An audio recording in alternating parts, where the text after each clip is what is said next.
Alors, maintenant, on va passer au sujet suivant, qui est celui de la manipulation qui existe actuellement pour tourner les gens contre la police. Par contre, en ce qui concerne ce que j'ai dit dans le dernier live, je vais remettre le passage qui a dérangé tout le monde, on regarde ensemble et on analyse. Voilà le lien, je la mets en grand, on va la regarder ensemble. Regardez un petit peu tout le calme qu'il y a ici. Ok, ils sont en train de discuter, il n'y a aucun problème, tout va bien. Là, il y a une voix au mégaphone. Et ça attaque, voilà.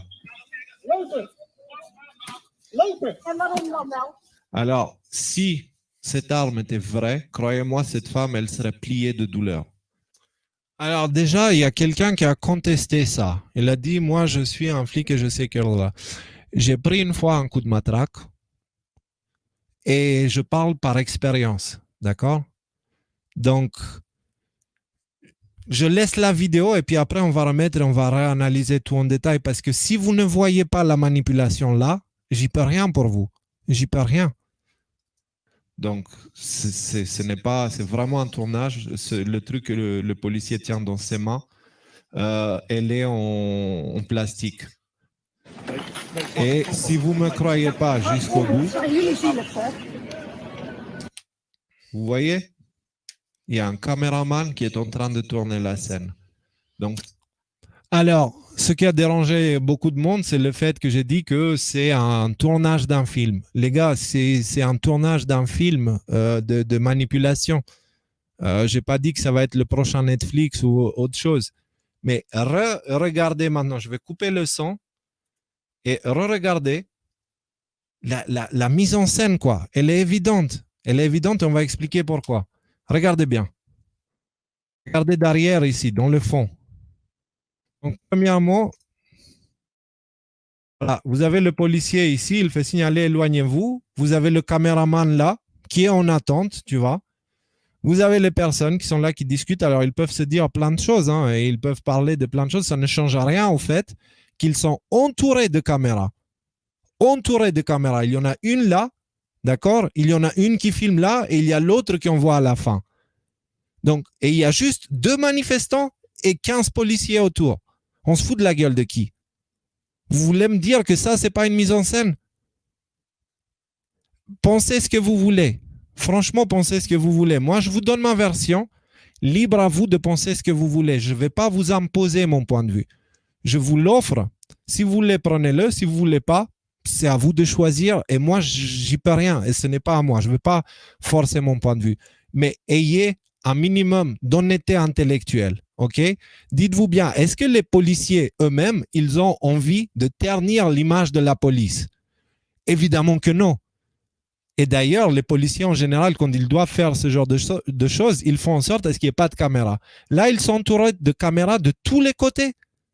Et vous voulez me dire que ça, c'est quelque chose de naturel qui s'est passé comme ça? Il y a des manifestations partout, tout autour. Et c'est à cet endroit précis qu'on a mis tous les caméramans, avec ces 2 personnes, etc. Et avec la matraque en plastique. Et celui qui m'a dit qu'il a déjà reçu un coup de matraque et ça pique un peu, mais ça s'était pas plié de douleur, bah, je l'invite de me rencontrer, que je lui file un coup de matraque et on verra s'il va pouvoir tenir debout. Que je lui donne 2 coups de matraque comme le policier a donné à cette dame et on verra s'il tient debout. Parce que par expérience, je vous dis, un coup de matraque aux endroits où elle l'a pris, c'est tu te couches de douleur. Tu te couches de douleur. Une matraque, c'est pas une plume. D'accord? Donc, caméraman ici, regardez bien. Hop, et c'est bon là. Et pourquoi le policier, il l'a pas frappé avant? D'accord? Parce que bah, on était en mode, attendez les gars, on fait le setup, est-ce que c'est bon? Voilà. Le caméraman, il est en place, c'est bon les gars, c'est bon, on y va. Allez, allez, hop, on attaque. Allez, et on frappe. Et une. Pam. Ça fait très mal. Ça fait vraiment très mal. La nana, elle réagit même pas. C'est genre, ah, excuse-moi, tu me déranges là. Et là, poum, ça sur le genou. Mais est-ce que vous êtes malade de dire qu'un coup de matraque sur le genou, ça fait pas mal et que tu te plies pas en douleur? Ça va pas la tête? Donc, je veux bien que vous partez dans vos, enfin, pas vous tous, hein, je réponds à ceux qui m'ont écrit les commentaires. Je veux bien que vous essayez d'avoir votre esprit critique, etc., etc. Mais juste, allez, soyons un peu honnêtes, quoi. Soyons un peu honnêtes. Et si vous ne savez pas et on vous a dit que, allez essayer vous-même.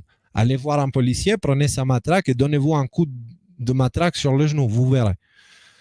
Donc, voilà. En ce qui concerne cette vidéo, je vais m'arrêter là parce que voilà ma réponse. Ça, c'est ma réponse. C'est une mise en scène évidente. Évidente. Et c'est une des plus évidentes que j'ai jamais vues. Donc, si certains ont des doutes sur ça, écoutez, j'y peux rien. Donc, on va passer à la suite, histoire que je traîne pas trop. Et on va parler justement, est-ce que vous vous rappelez pourquoi toutes ces manifestations dans le monde ont commencé avec George Floyd, avec I can't breathe, je peux pas respirer, puis on a commencé à manifester en anglais en France, etc., etc. Il s'avère que l'autopsie de George Floyd, donc de cette personne qui était morte avec le policier avec le genou sur le cou, est sortie. D'accord, a été déclassifiée.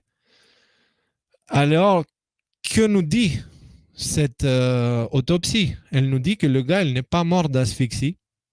D'accord? J'ai regardé les vidéos moi-même parce qu'il y a les vidéos des policiers qui durent 1 heure avec les caméras qu'ils avaient sur eux. J'ai vu. Le gars, il n'est pas mort parce qu'il avait un policier sur le coup. D'accord? Les policiers, ils étaient comme ça parce qu'ils avaient vu que le gars, il avait un comportement très bizarre depuis le moment de l'arrestation qu'on peut voir clairement avec les caméras des policiers. Et l'autopsie, elle indique que ce gars-là, il aurait fait une overdose d'une drogue, un fentanyl ou je ne sais pas ce que c'est. D'accord? Donc, George Floyd, le gars qui est à l'origine, enfin, sa mort est à l'origine de tous ces mouvements qui ont brûlé la moitié des États-Unis et qui ont envahi l'ensemble de l'Europe avec des mises en scène similaires en Europe aussi, avec des policiers avec des genoux sur des personnes. Il est mort d'une overdose de drogue. Est-ce que vous vous rendez compte de la manipulation, s'il vous plaît? C'est quand on parle qu'on cherche à tourner le monde contre la police, il y a une raison bien spécifique. Donc, récemment, nous avons eu, bref, pour revenir à ça, concrètement, Black Lives Matter, toutes les manifestations avec les antifas et tout ça, ça a été fait sur une raison, une fausse raison, qui a été fortement plutôt avancée par les médias de masse, qui sont là pour manipuler et pour tourner les gens les uns contre les autres, d'accord? Et on a eu ce chaos international basé sur une fausse histoire. Est-ce que vous comprenez? Donc, gardez ça en tête et rappelez-vous aussi de la vidéo précédente qu'on a parlé. Et maintenant, on va aller aborder un autre article qui est l'histoire de Jacob Blake. Donc, c'est le gars sur qui on a tiré sur le dos ces derniers temps et que ça a relancé un petit peu toutes ces histoires de Black Lives Matter et tout ça. Bizarrement, le monde a décidé d'être honnête et de décrire un petit peu ce qui s'est passé. Donc, Jacob Blake, c'est le gars qui a reçu les 7 coups de balle sur le dos. Ce que l'on sait sur les événements qui ont précédé les tirs de la police, les enquêteurs ont retrouvé un couteau sur le plancher de son véhicule et ont dévoilé le nom du policier ayant tiré 7 fois dans le dos de cet homme de 29 ans. Le jeune Afro-Américain Jacob Blake, grièvement blessé dans une nouvelle bavure policière. Alors, si vous voulez comprendre toute la situation, il y a une dame qui a appelé la police pour dire, écoutez, il y a cette personne qui a pris les clés de ma voiture et qui me menace, etc. Donc, la police est allée pour intervenir. Et dans sa voiture, que le gars avait pris les clés, il y avait des enfants. Et le gars, il y avait un couteau. Donc, la police l'avait arrêté. Le gars avait réussi à se libérer de la police et il est allé vers la voiture où il y avait un couteau, où il y avait les enfants. Donc, les policiers ont tiré. Ils ont essayé d'abord de le désactiver avec les tasers. Ça n'a pas marché. Ils lui ont tiré dessus. D'accord? C'est comme ça que ça s'est passé. La manière que ça a été couvert par les médias, c'est que les méchants policiers ont tué un noir qui était là-bas pour essayer de stopper comment tu dis, deux personnes qui se battent, quoi. Genre le bon samaritain. Donc les policiers ont tué le bon samaritain. Alors qu'en vrai, les policiers lui ont tiré dessus pour le désactiver, pour éviter qu'il fasse du mal aux enfants qui étaient dans le véhicule. Bien sûr, ça, Ils ont oublié de le dire au monde, mais c'est pas grave. Et là, il parle de bavure policière. Est-ce qu'il s'agit d'une bavure policière? On ne sait pas. Comme on a vu avec George Floyd, c'était pas vraiment une bavure policière. D'accord? C'est ce qu'ils disent les faits. Les faits. On oublie, on n'en a rien à foutre de ce que pensent les journalistes. Parce que c'est des journalistes. Ce sont des perroquets intellectuels. D'accord? Donc, et d'ailleurs, si vous voulez bien, juste un petit clin d'œil aux médias français et internationaux. Là, c'est la famille de Blake. La famille du mec à qui on a tiré sur le dos, qui sont pro-Trump. Ils disent, j'ai du respect pour le président Trump et j'ai confiance en la police. Ce sont les parents de la personne qui s'est fait tirer dessus. Parce que cette personne qui s'est fait tirer dessus, il avait un dossier judiciaire énorme. Et les médias, ils le présentent comme le gentil gars qui est... Les gars, il y a une volonté évidente de tourner les gens contre la police. Et on va regarder un dernier petit truc pour voir. Family demands answers. Je vais vous traduire. CNN's Omar Jimenez is on the ground for us in Kenosha. Voilà. Christine, Laura. Est-ce que on va rigoler. On va rigoler parce que là, c'est si vous ne parlez pas anglais, vous ne pouvez pas comprendre pourquoi cette image est très drôle.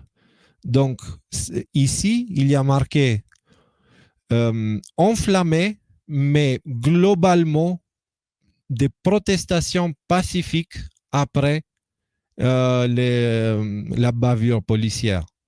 Et regardez l'image derrière, globalement pacifique. Le mec, il est là, et ils disent globalement pacifique.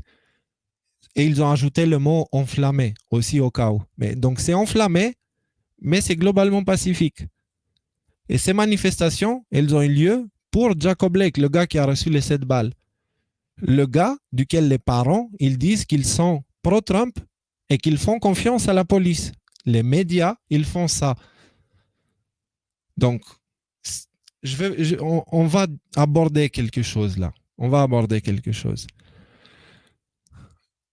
Là, on sait, nous tous, qu'il y a des enfants à sauver dans le monde, qu'il y a des criminels à mettre en prison, il y a tout cela qu'il faut absolument arrêter et les foutre en prison, voire les éliminer complètement. Si on se tourne contre la police, qui est-ce qui va faire ce travail? Qui est-ce qui va protéger les enfants? Juste, je pose la question comme ça. Qui est-ce qui va protéger les enfants? Qui est-ce qui va arrêter ces criminels? Qui est-ce qui va arrêter tous ces pédophiles malades qui sont en train de commettre des atrocités sur des milliers d'enfants? Qui va faire ça? Les amis, rendez-vous bien compte, l'objectif de l'État profond, c'est de détruire les États, de détruire le système. Pourquoi? Parce que eux, ils ont le leur qui est déjà prêt. Et il est en attente. Il attend quoi? Il attend que notre système s'écroule. Et ils sont en train de tout faire pour l'écrouler. Soit avec le Covid, en mettant des bâtons dans les roues, dans les commerces et dans l'économie globalement, soit en tournant les gens les uns contre les autres, en essayant d'éliminer la seule chose qui maintient la structure sociale solide debout, c'est-à-dire les gardiens de la paix. Que ce soit la police, la gendarmerie et toutes les forces qui font en sorte à ce que ce système tient, okay, eux, ils veulent le supprimer. Donc, ils veulent nous tourner contre la police parce que la police, c'est un obstacle pour eux. Et ils ne veulent pas le faire eux-mêmes parce que ils vont réveiller la colère du monde. Donc, ils essaient de nous tourner, nous, contre la police. On a assez vu de manipulations comme ça. Et si vous n'avez pas encore compris que c'est le cas, je ne sais pas quoi faire d'autre, en fait. Moi, je ne peux pas faire plus que vous apporter les faits. Et les faits sont ceux que je viens de décrire là. Donc, formez votre opinion basée sur les faits, pas sur ce que moi je dis, mais pas sur ce que les médias disent non plus. D'accord? Et les faits, en ce moment, ils sont clairs. Il y a une volonté de nous tourner contre la police. Point.